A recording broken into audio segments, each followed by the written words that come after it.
Welcome to the Stetzer ChurchLeaders Podcast. Conversations with today's top ministry leaders to help you lead better every day. And now, here are your hosts, Ed Stetzer and Daniel Yang. Welcome to the Stetzer ChurchLeaders Podcast, where we're helping Christian leaders navigate and lead through the cultural issues of our day. My name's Daniel Yang, National Director of Churches of Welcome at World Relief, and today we're talking to Reverend Dr. Justyn Terry. Justyn's the Vice Principal and Academic Dean at the Wycliffe Hall at Oxford University. He previously served as Principal of Trinity School for Ministry in Pittsburgh and Vicar of St. Helen's Church in West London. Justyn's the author of the 5 Phases of Leadership, an overview for Christian leaders, and listeners who purchase Justyn's book by the end of August 2024 can receive a 30% discount and free international shipping. Check out the show notes for the link for the book and for the discount code. Now let's go to Ed Stetzer, Editor-in-Chief of Outreach Magazine and the Dean of the Talbot School of Theology. Okay, well, Justyn, super excited to have this conversation. I have told you, but I don't know that I've told everybody, that there was actually 2 podcast guests who helped me think through my change of job. One of them was Arthur Brooks, and he had written this article that later he became a book, and he talked about leading in the later half. And then I was actually reading your book, and again, the 5 Phases of Leadership. I was reading your book on the plane, and part of when it talked about, I just found the transition out part to be particularly helpful and helped me align some of those things. So again, I don't want to start at the last part, but there are 5 phases of leadership in your book. How about telling us a little bit about those? Well, thank you very much. And to start with, I'm very glad this book's proving helpful. Yeah. That is the whole aim of the exercise. So the book is simply a chance to reflect on leadership and notice that I think there are typically 5 phases that leaders, and particularly Christian leaders, find themselves doing. You've got to firstly establish trust. When you're in a new role of leadership, you can't do anything until you've got trust. You've got to be cultivating leaders all the time, spotting people who can lead, helping them to grow in their leadership. Then once you've got like a leadership team emerging, you want to be able to start working on the vision or renewing the vision if there's already one in place. Can you say where you believe God is calling you to be in 5 to 10 years' time? And with that, you need like a purpose and the values, etc. But then the 4th phase is implementing the plans. And you've got to actually do things in order for a vision to come about. It doesn't just sprout because you've announced it. And so that is a phase which I try to break down a little bit and say, how do you actually implement a plan? You need to put a plan together, and then you need to actually manage people and money and time. And of course, at some point you need to know, okay, my job is done here. There's this transitioning out phase. And how do you know when that is? At what point is it right to say, I think my job is done? And then how do you bring things to a tidy close, get ready for your transitioning out and get it ready for the next person coming in? And then how do you know where you're supposed to go next? And then, of course, the whole cycle begins again. Yeah. Back to establishing trust, cultivating leaders, finding the vision, implementing plans, and again, transitioning out. Yeah, and I think that, again, I mentioned for me that phase 5 was just, I think just in the Lord's timing, it was super helpful for me on that plane. But let's go back even to that beginning, because I do think there are some, obviously people notice you're British. There are some cultural differences. Americans, I think, like to go fast, and Brits tend to go slower. And I think that we probably see more problems with going fast and trust in maybe American context. I mean, not that they aren't here too. You've seen that. You've led through some of that. So what are some ways, and how long are you in the establishing trust phase? That's a great question. And I have to say, having myself lived in Pittsburgh and in the States for 11 years, I like going fast. Yeah. I like the American culture. I like the can-do, and we're going to make it happen quick and easy. I find it truly attractive. But you asked the question about how do you get a sense of the timing, and I'm sure it will vary a bit. But if you wanted me to put a time on it, I would say, to my own surprise, it's about 3 years. Is it? Okay. That'll be, I would say, typically, and again, I'm not trying to claim any sort of statistical background to that, but certainly the first couple of years, you're still new. Yeah. And I think something around the end of your 3rd year, you've kind of been around the cycle 3 times, and people begin to think, you know what, he or she, they're the leader. Yeah. And so from that point, you've got that trust, you've got relationships, and then you can really begin to move a bit faster. But I think the thing that I found helpful is just the advice, you can't do much when you first arrive. Well, that's just frankly frustrating. Right. what is it you are doing when you first arrive if you're not kind of making any changes? And you are building trust. You're getting to know people, you're getting to know their lives and stories and seeing, oh, you know what, this person might be a leader, and how do they fit? How do you relate to them? And that is all building. So you're not doing nothing, waiting for time to pass. Right. You're actually establishing the trust that will enable the next thing to happen. Yeah, and it's interesting because, when I was at Wheaton, I was there for 7 years. I had, I think, established that sense of trust, but also kind of moved through some of the other phases. I think I took Wheaton as far as I could take it structurally and culturally and more. Interestingly, by the time this podcast comes out, they will have renamed the school. It's now a divinity school, some of the process that we had begun, but I think somebody else needed to maybe take it across the finish line.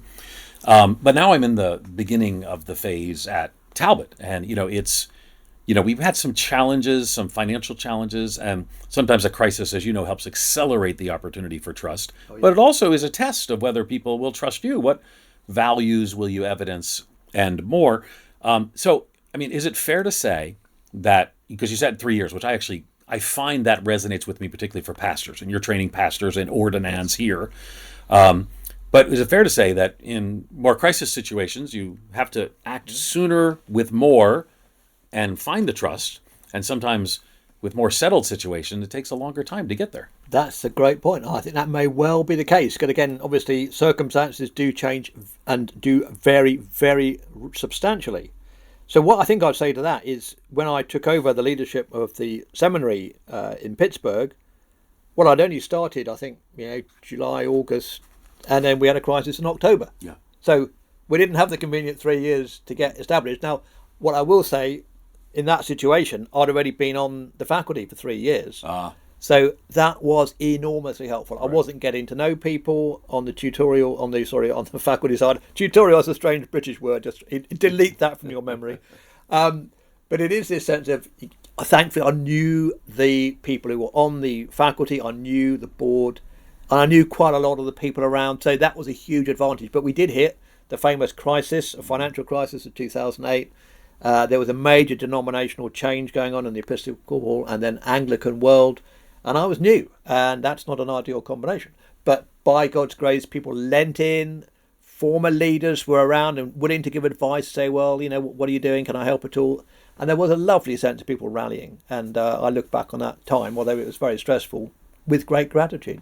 Yeah, and of course, for those who don't know, we didn't mention in the introduction because we mentioned you're at Wycliffe Hall now, but that was Trinity School for Ministry, which at the time was the Trinity Episcopal School for Ministry, but now continues on and continues to do that work. Okay, so obviously, Cultivate Leaders is the second thing, and it's different when you inherit a system. As I've been a church planter, so I'm sort of like raising up leaders, and sometimes we might say from the harvest, to use a missiological term.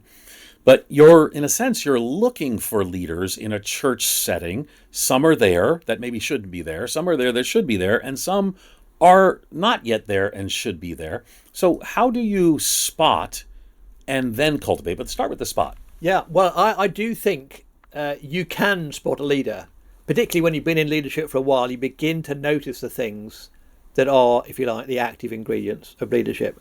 And I do think there's no shortcut. You've got to have that integrity of character. It doesn't matter how able people are in other ways. If there hasn't got a solid Christian discipleship going, this is not a potential leader. Let's get them into the Christian discipleship program first, and maybe they'll emerge as a leader. Praise God. But again, we would say there's lots of examples in American evangelical Christianity where people weren't yet ready for that leadership, and they... I guess in the Rise and Fall of Mars Hill podcast, I said there's a body count of young pastors whose ability lifted them to platforms that their character was not ready to handle. Right. And I think that's absolutely critical. There is simply no shortcut over that character issue. You've got to have that integrity of character. But I think what you can look for in people who are not yet in a leadership role is, do they take initiatives? Mm-hmm. And I think that is one of the markers. You notice someone noticed there was a problem and they did something about it. Or there was a relationship issue, they went and did something about it. They're taking initiatives. They're not just sitting back waiting for someone else. Well, that's, to my mind, an important sign. A key thing is that they are people who are seeing problems and initiating, even if they're inexperienced and struggle and stumble, but they're initiating. It's that initiating characteristic, I think that is critical. And alongside that, do they have an influence over other people? Do people kind of look to them? Maybe a situation is arising and someone needs to do something, and do eyes go to this person? And that might be another clue. Well, that may well then be a leader. I do also think there is that sense of a sort of an intelligence, and I'm not talking about loads of, high marks in all their schooling, but that sense of knowing what to do. It's kind of a wisdom thing. So there is that form of intelligence. They can fix it. They can think, well, why don't we go and talk to so-and-so? Or why don't we buy this? Or why don't we try that? That is another sign of someone who might be a leader. And the other thing, which is kind of, I think, the fifth I mean, you can see these all begin with an I conveniently, but there is that sense of intuition about a way of relating with other people. Do they see how people tick? Can they realise if I say that, I'm going to offend them? But if I say that, we're going to be able to really make a connection. So I do think you can kind of look at those 5 different things together. Okay, I need you to go through those I's, because I didn't get all of them as you went through them. So what are the 5 I's? So I think your first one is integrity, integrity of character. The second one is that initiatives. Right. It's people have taken initiatives, and it's influence. Do they influence other people? Are people looking to them? And then there's this thing about intelligence, which is really practical intelligence, kind of wisdom. And finally, it's that intuition, that sort of people intuition. Is this the right person to work with? Can I find a good way to work with them? So I do think those are 5 different characteristics, all conveniently beginning with an I. And you can see them in people who are not yet in a leadership role. So you haven't got to get them into leadership and see whether they fly or don't. You can actually say, look, we've seen these characteristics, and then you can put them into some initial sort of leadership process, support them, see how they do, and cultivate them. Okay, support them, see how they do, and cultivate them. You just casually mentioned those 3 things, but those 3 things are, I mean, once you spot the I's, then you need to begin to say, how do I deploy this person in kind of experimental first steps? Talk to us about that. Yeah, well, again, here you need some sort of mentor. Here you need someone to walk with this person, and that may be you, or it may be someone else. I mean, maybe it's someone you think, you know what, a good spot for them to just begin to cut their teeth as a leader might be some sort of home group setting, some sort of small group, cell group, whatever the group might be. And so you may think, look, I've got an experienced leader here. They've led groups for years. I'm going to ask him or her, could they take this person under their wing?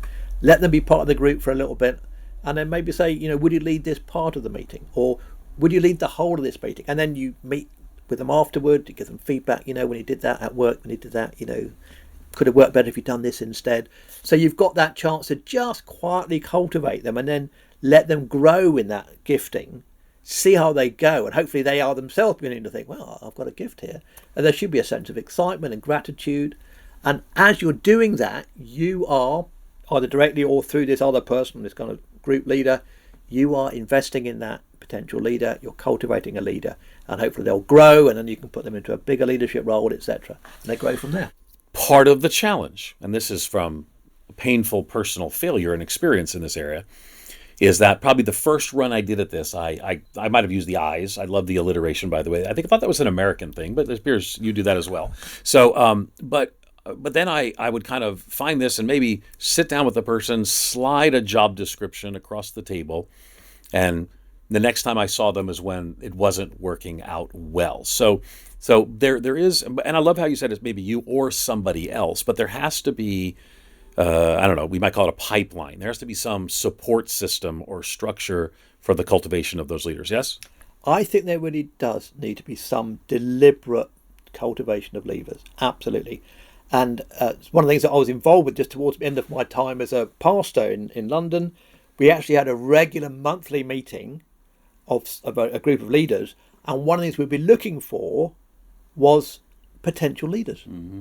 And we were thinking, okay, so-and-so has been leading this, or assuming they've been brought in and had that initial cultivation stage that I just described, but okay, maybe someone is now regularly leading a small group, and you're thinking, they're thriving at that. Why don't we think about another thing they could be doing? Maybe something in our Sunday service, or some other ministry, or some sort of outreach. So I think to be quite deliberate about it, and not just say, oh, good, I've filled that gap. Someone's doing something I needed them to do.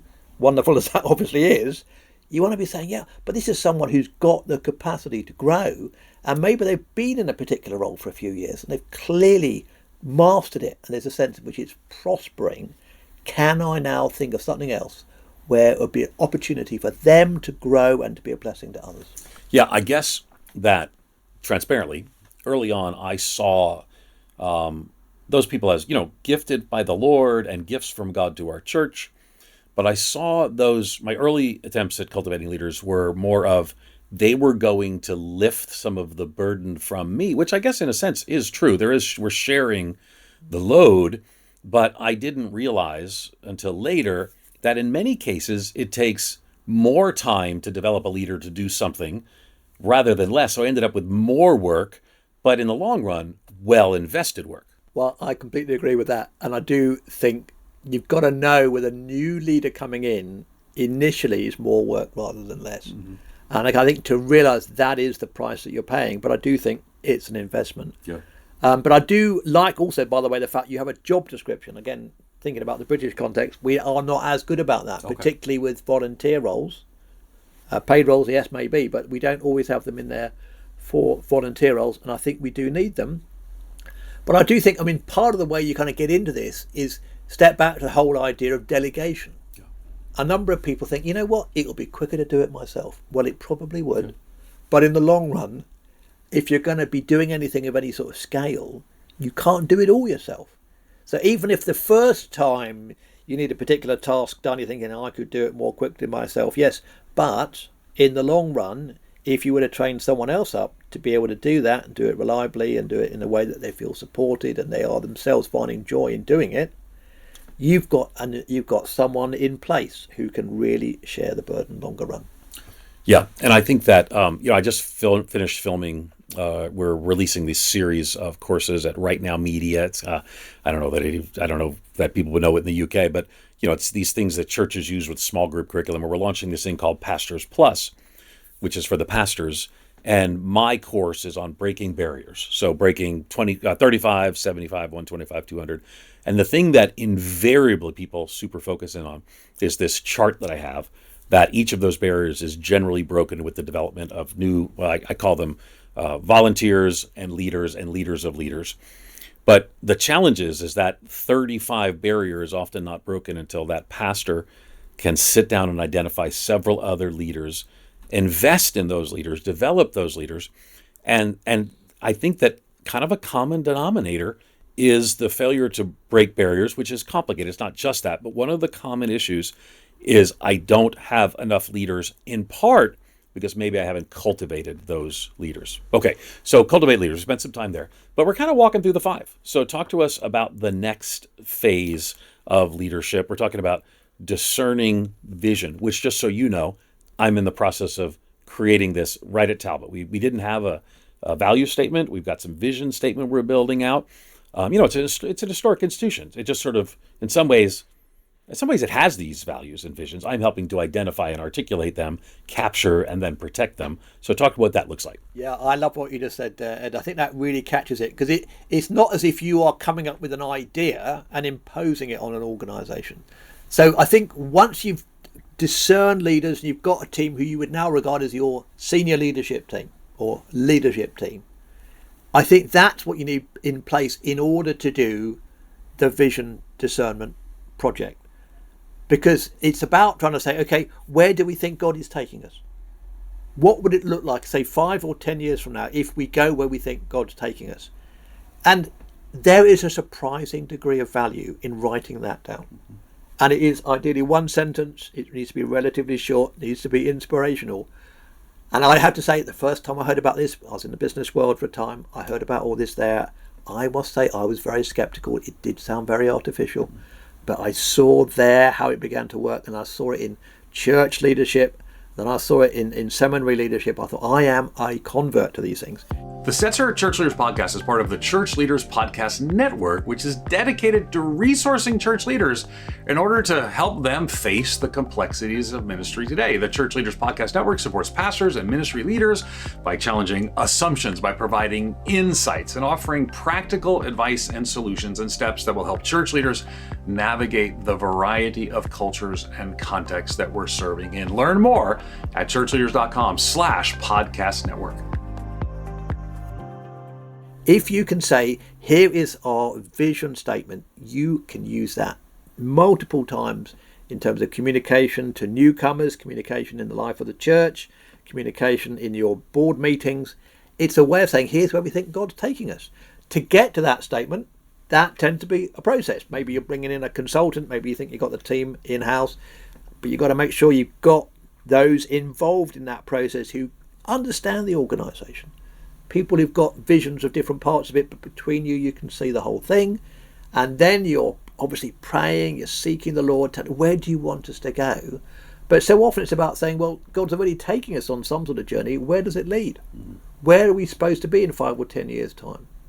And I think just spending the time with some team of leaders, coming up with some draft vision statement, what would so you can say, our vision is to see X, Y, and Z, whatever that might be, and then you start taking it out to your people and say, look, this is beginning to emerge as a leader, as our vision. Do you think that may be it? And you'll get their feedback and then you'll refine it. But when you get to the point you've got something owned not only by the senior leadership, but by the wider congregation or the wider ministry, you've got a really precious asset, because you know that you've got a buy-in on this vision for where you believe God is taking you. And that is where you can direct your efforts. Yeah. And having a vision, I mean, there's a lot of things that tells you where you're going, but it also tells you where you're not going. When people have a clarity of the vision, they know, like staff knows what to say no to. Now, but here's the thing. The whole mission, vision, values is a more common formulation on our side of the pond. But I'm kind of of the view that the vision is the thing that's the most compelling. How do you articulate those 3 categories? Yeah, well, I'm a fan of all 3. Yeah. I'm a vision, purpose, mission, whatever you call it, and values. You've got to have your core values. I can see the value of all 3. Yeah. I've tried leading an organisation with none of them, with one of them, with 2 of them, and with all 3, and I'm definitely an all 3 guy. Yeah. So vision, this is where we believe God is taking us. Now, so here at Wycliffe Hall, our vision is to see the nations transformed by the gospel. That's a wonderfully joyful thing. Now, clearly, how much we can do towards that, well, we've got to recognise it's limited. So we had to then do what are we doing about that? It's the purpose statement. So our particular task is to, because God's love of Christ compels us, we want to see leaders who are renewed in their prayer, their character, their thinking, and their preaching. Well, we can do something about those things. That's what we do day to day. And that is so helpful to keep reminding ourselves, and whenever we have an open day and a number of times else, we're using those as a way of saying, here's what we're doing. And we can say to students, how well are we doing with this? And we can get their feedback. So that is what you're doing about it, your purpose or your mission statement. But then underline that, you want a sense of the values. What are the things you hold particularly dear? And here it's things like being relational, being vocational, being academically rigorous, being practical, being holistic. And these sort of words, they capture something that we all hold dear. And when there's a kind of a little paragraph, perhaps it kind of fleshes it out a bit, it tells people, particularly people thinking of coming here as a student, or people thinking of coming here as a member of staff or to come and teach, it's that you can tell them, here's what we value. So not only here's where we think we're going, here's what we're doing about it, but here's what we value. That's a lot of information. And the value thing, I mean, even to use the example, sometimes it's just like evident. Your Wycliffe Hall is part of Oxford University. You sort of would have to have academically rigorous there as well. So for us, one of the things that, we I forget exactly what our term is. We use the term academic excellence or something like that. We're still framing it. The reason I don't remember is we're in the process right now. So I'm not sure which version we've gotten to. But I think in a sense, and I should say too, by the way, that Americans, my primary audience is American, that they can come study here too. Wycliffe Hall is doing a wonderful job, and you can get more information and come and study and more. But sometimes it's like evident, and sometimes it seems like it's more like aspirational. So how do you find we're going to put this vision or values, it could be whatever, but it's so far from what we're doing now, but we want to steer towards that, and how much of that is this is what we are now, and we want to solidify that? So this takes me back to the work we did at Trinity School for Ministry in Pittsburgh. We realised as that process was taking place, and in fact that went on for about a year, we had a whole team of people who were meeting every week, thinking it through, trying to get some ideas together. And one of the breakthroughs that came was when we said we need to firstly state who we are and then state where we think we're going. So I still remember it, at least I certainly hope I do. Mm-hmm. Trinity School for Ministry is an evangelical college in the Anglican tradition. So that was a kind of statement of who we are, identity statement. And then we could go on to say, in this fractured world, we desire to be, so it's the vision thing, a global centre for Christian formation, where we're producing leaders who can plant, grow, and renew churches that make disciples of Jesus Christ. So by having that statement, here's who we are, and here's where we're going, having those two side by side, that really helped us, because we don't actually want to see everyone become an evangelical in the Anglican tradition. Wonderful as that is, that's not the vision. Right. That's who we are, and that's how we carry out the vision. Fascinating. Okay. All right. So we're still working through. There's 5 phases. I like how you call them phases, because one of the things I determined was I was in a phase. Are you going to comment on the phase?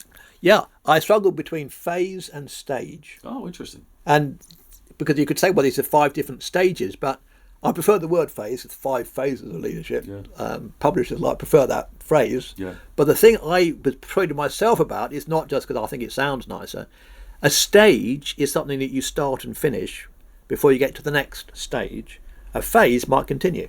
Yeah. So all the time when you're in leadership, you're always establishing trust. And any time you undermine that, you're going to have to do a lot of work to rebuild it. So that never stops. And likewise is cultivating leaders. You are always doing that. That never stops. But the vision discernment piece, that probably isn't happening all the time. I'd imagine every 5 to 10 years you want to kind of go back to your vision. I think, is this still really where we're going? It may well be that your purpose or your mission continues. We had forming Christian leaders for mission. That was a phrase we had at Trinity School for Ministry. It's another masterful statement. It was already there when I arrived. Yeah. I claim no credit, but isn't that fantastic? We were continuing to do that. And then, see, you got that sense of probably every 5 to 10 years you want to double check, but probably you're going to find that's not going to move. And I don't think your core values are going to move. But there are times you do the discern vision. All the time you're going to be implementing plans, but you can do it in a more deliberate way once you've got your vision. You can't wait all the years until you've got your vision in place. You can't just sit there and say, well, I'm not going to do anything because I haven't got a vision. On the other hand, once you've got your vision, you know everyone is behind you.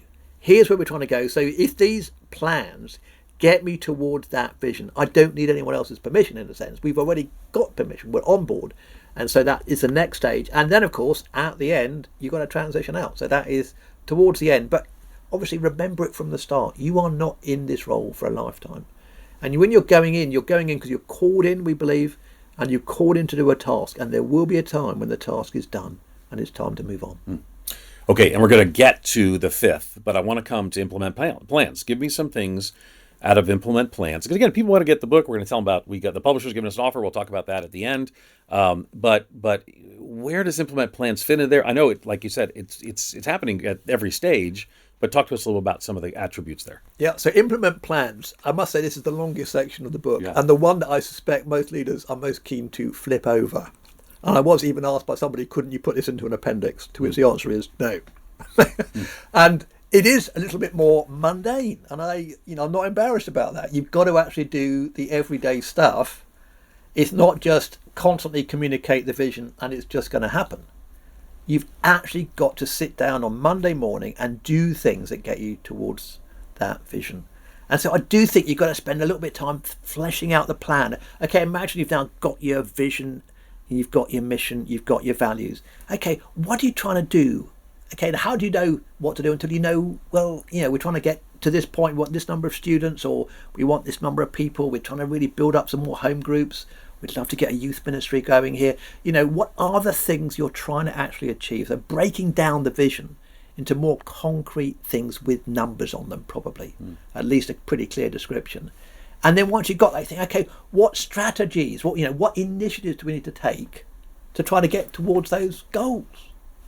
And then, okay, if we're going to do that as our strategy, what am I going to have to do tomorrow morning at 8 o'clock in order to get that particular strategy going? So break it down into tactics. I know it sounds a little bit military, but you've actually got to break down if our goal is to, attract a wider audience, or we're going to try to reach out to a younger demographic, great strategy. What are you going to do about it?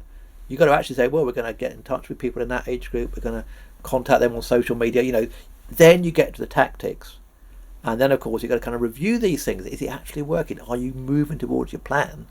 And then, of course, you've got to make sure you're managing people and money and time in a way that moves everything towards that vision. Much more mundane, but a lot of times where things get bogged down, this is where a lot of times pastors can cast vision, can maybe even recruit people, but you still gotta do the day-to-day work in ministry. Well, you've got to do the day-to-day work in ministry. But what I want to say to, again, energize those who at this point are just wondering about blanking out, saying, do I really have to do this bit? Here's what I want to say. The number of times it's in the sort of implementation of plans that you see the most marvelous interventions of God. I mean, just one quick story. We got to the point where we become quite clear we needed to get a children's worker. We didn't have the people in-house. We needed it and we didn't have the money for it. So we were going to have to raise money. Our local group of churches came together to fund some of it. But we found there's a local youth centre, which happened to have a Christian heading it up, although it wasn't in any way a Christian centre. She managed to get funds from the local government. So we were looking for these people. In fact, she said, we don't need one, we need two. You can't have one doing this, you need two. I thought, marvellous, as if we hadn't got enough trouble. And they had to be well qualified, we had to get the right amount of money. Anyway, we got the money in place, which is again a marvellous story all of its own. We put out a job advert and nobody applies.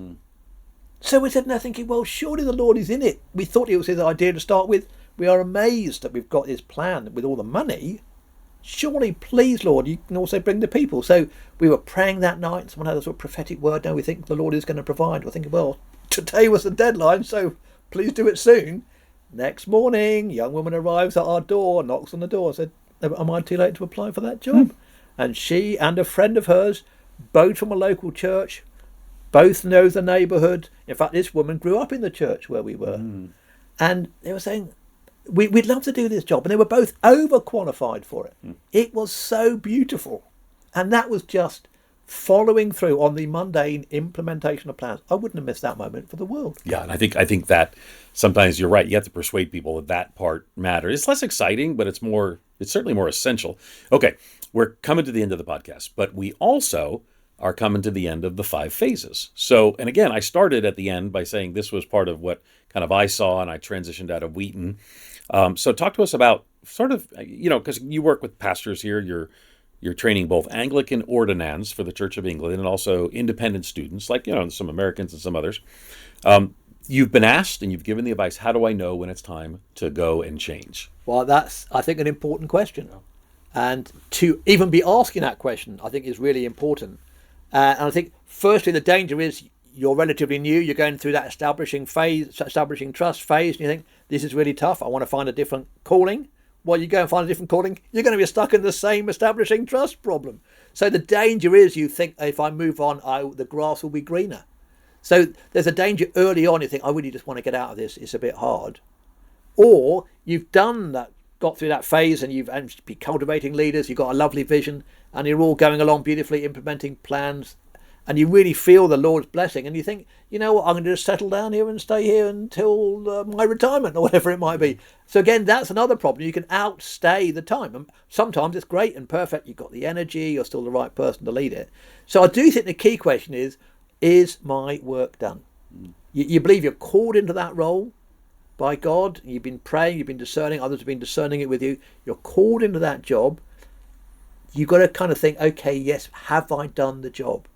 And it may be that, as you go through the different stages of development, you get to the point, I don't think I've got the skill set now. Maybe you're more of an entrepreneur, you get the thing up and started, and you get to the point you think, I'm itching to go and start something else. Well, maybe that's the right call. Maybe that is the right call. Maybe your particular gifting is that initiating, or maybe you're the kind of person who can kind of bring an initiated plant or new organisation into a more settled phase and a more of an institutional moment. That's the sort of skill set which I think I've got myself. I like that sense of, okay, someone's already got the thing started, let me kind of put some plans together and kind of really take it to the next phase. Others are good at kind of doing turnaround leadership. So you've got to kind of know where you fit. There are people who can do the whole range. I mean, praise God. So I think it is partly, have I got the job done? Am I the person to do it? Have I still got the right skills? Am I taking things forward? So it's often something I think is hard to be sure of yourself. You need to have people around you whose insights you trust, who can help you think, am I the right person to do this job? Have I done what God's called me to do? Or is it time to move somewhere else? Justyn Terry, we're talking about 5 phases of leadership. More information kind of in the closing about how people can get the book. Sometimes people can't get books in the U.S. and the U.K., but in this case you can. We'll tell you how. Thanks for taking the time to have this conversation with us. Well, it's been a great joy, Ed. It's always a joy having you here, and thank you for your encouragement of these things. I do want to see people blessed in their leadership. It's a great calling, and may the Lord bless you in yours. We've been talking to the Reverend Dr. Justyn Terry. Be sure to check out his book, The 5 Phases of Leadership, an overview for Christian leaders. And don't forget that we have a discount code offered to our listeners. You can get 30% off the book and free international shipping. The link to the book and the discount code is in the show notes for this episode. Thanks again for listening to the Stetzer Church Leaders Podcast. You can find more interviews as well as other great content for ministry leaders at ChurchLeaders.com/podcast and through our new podcast network, ChurchLeaders.com/podcast network. And again, if you found our conversation today helpful, I'd love for you to take a few moments to leave us a review. That'll help other ministry leaders find us and benefit from our content. Thanks for listening. We'll see you in the next episode. You've been listening to the Stetzer Church Leaders Podcast. For more great interviews, as well as articles, videos, and free resources, visit our website at ChurchLeaders.com. Thanks for listening.